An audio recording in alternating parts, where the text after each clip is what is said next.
Jesus. All right, so tonight I have part 3 of my discussion on artificial intelligence.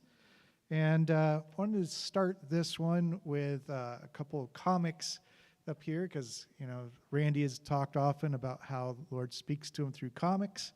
I like reading comics because they're funny, but there was 2 around artificial intelligence. So the first one was Shakespeare in 2023, To Be or Not to Be, or maybe artificial intelligence. The question there. And the second one, this person's bringing a robot dog that's powered by AI, and he asks him, all right, well, what can it do? And he can sing and dance, and so he does that, and says, that's amazing, but why would they do that? Why would they make a dog that can sing and dance? And it says, so that you associate AI with something cute and not with the terrifying monsters of war that come next and will most likely turn on us. And it ends with that maybe I should never leave home. But I think that's some of the sentiment that some have, and they just have that fear. And again, it's not anything that we need to fear. AI is just a tool that we can use, that people can use, and they can do more with the tools than without. Just like a carpenter building something, it's like you want them to have power tools because they're going to be able to do a lot more, a lot faster. And it's the same way with AI. And the reason why it gets so much market attention right now is because of the amount of money that's flowing into it. So if you look at this graph, this is just talking about funding for AI startup companies. And this is in billions of dollars by quarter. So if you look, even in Q1 of this year, they put $15.2 billion into just AI startups. In Q2, it was down a little bit with 9.4.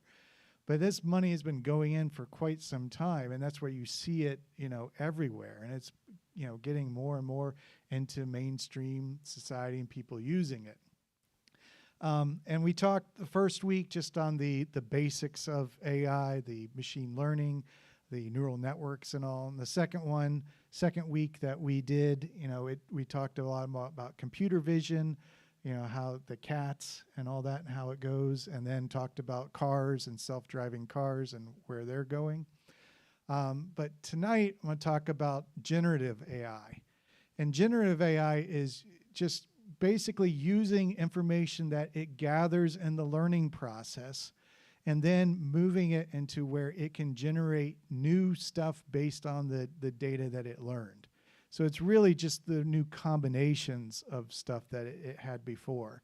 But this is the area that you're seeing a lot of the stuff in the news, like the ChatGPT and all.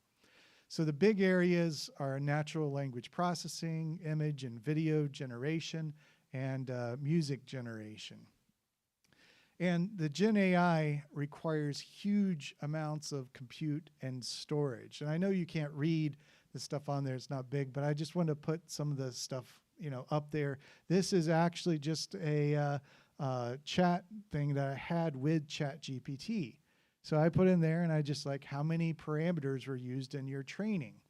And if you look, and this is the 3.5, this is the free version that they give to everybody. They're at ChatGPT 4 as a basis, which is larger. But if you can read in there, it's 175 billion parameters that went into just that ChatGPT 3.5. That is a huge amount of variables, and that's why it needs that huge amounts of storage and compute. It is monstrous, the amount of power that they put, just to get something that can do that. And considering that with ChatGPT, you ask it how many words are in the English language, and the dictionary has about 170,000 words in it. So you think about all the parameters that had to go in that training, all the machine learning, all that big math stuff that was done behind the scenes, 175 billion parameters in there for it to be able to build out, the text like this for us. And this one was just a simple thing that I said, explain quantum physics on a high school level. And it was able to outline, and it put some of the main bullet points on it. And you can do it at different levels. It's part of how it treats your input. It has that conversation. It tries to get a lot more like talking to a human. This was one I just put in to write a short story about dragons and mosquitoes. And it did a short story, and it actually read pretty well through there. And I just cut it off. It went a couple paragraphs further, but it made this land. It named objects. It had the dragons come in. It had a reason why the mosquitoes were, taking away some of its temporal energy or whatever else on it. And so it built that, just on that single prompt, to do that. And that's why a lot of colleges and stuff, people write term papers. Will just go in there and ask ChatGPT to write them a term paper. And they take the output and turn it in as their own, and it's not like, you're going to get different things at different times because, there's a certain element of randomness in there, and you can have it write in the style of, whatever else that, you want to have out there. But that's just what's there. And like Microsoft has built a lot on top of the OpenAI. They put over $10 billion investment into that company so they could use it. So if you go to like Bing, it has that Bing chat stuff now. That basically is using the same engine, just with the Microsoft data on it, or what they added to it. Google has its own Google Bard that they invested into a different AI company, so they have a different base on what they're building on. But these things are out there. And, Microsoft's building it more and more into Windows. The second half update has the chat bot, on the side of your screen. You can have it up all the time and just have that conversation. Even like this one put in there about, how to, this is like a Thanksgiving, what can I do to smoke a turkey? Like what are the recipes for it? And it comes up with links, to other places that you can go, has other information about it, all the rest. And that's all generated, from the learning stuff that they did and the huge amounts of text that they fed into their machine learning algorithms, their neural network. So let's move on and go back to image processing. So if you remember, this is what we talked about in cats. You have a lot of input, goes into the neural network, has lots of math, and they come up with an ideal picture of the cat. Now, for drawing stuff, it basically takes this backwards, a different way. So it takes just that ideal picture of the cat. Notice it does not need that whole neural network, because the neural network's job was to take all the input and generate this ideal picture. But it could take this, it can know, the different vectors or tensors, and it can build cat images from just that picture. And that's what a lot of that, the generative AI does with pictures. And so some examples of that, these are pictures that were done just on one of the trial sites out there. The person entered in just Army of Ant Ultra Realistic HD. That's the only input that they put into the system. And it generated that image for them. Now, a lot of them will actually generate, 4 or 5 different ones that they can pick from or get close to, and they'll look at, how they do and choose one or can continue to refine it.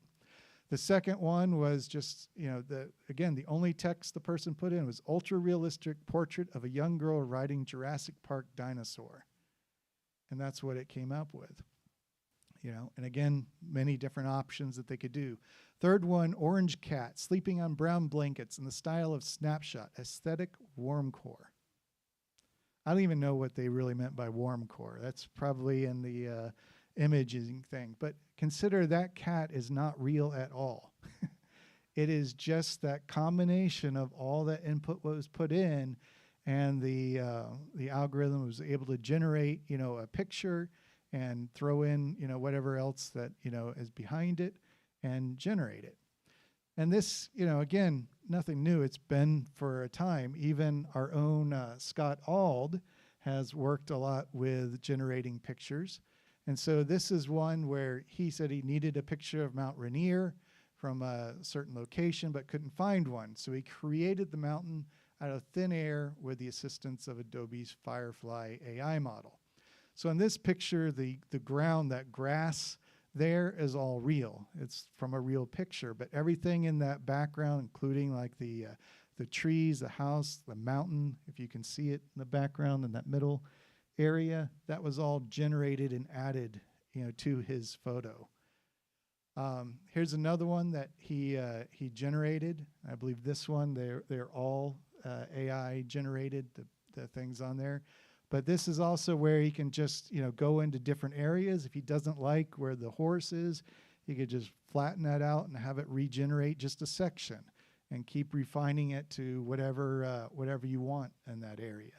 So there's different things that you can put in different areas. If you don't like portions of it, just update, edit it. Here's another one that was completely generated by AI, also done by Scott. And it shows just the castle and waterfall and all the rest. And it can get, more. You can do this, with videos if you, pay more money into the thing or get the right software applications. That just shows, some of, what people can do. And it's kind of like, again, using that power tool analogy. It's like, yeah, you can do a lot more with power tools than you can with your bare hands. And that's just to be expected. So it's nothing that we have to fear.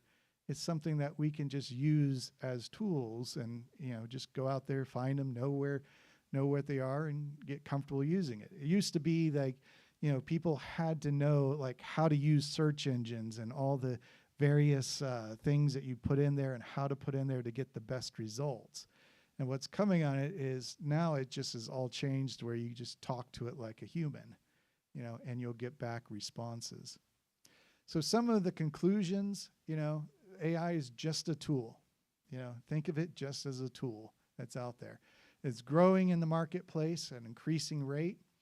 Most simple tasks, AI will exceed what a human can do alone. So think of it just like, in the assembly lines, the automation, that was done in the past.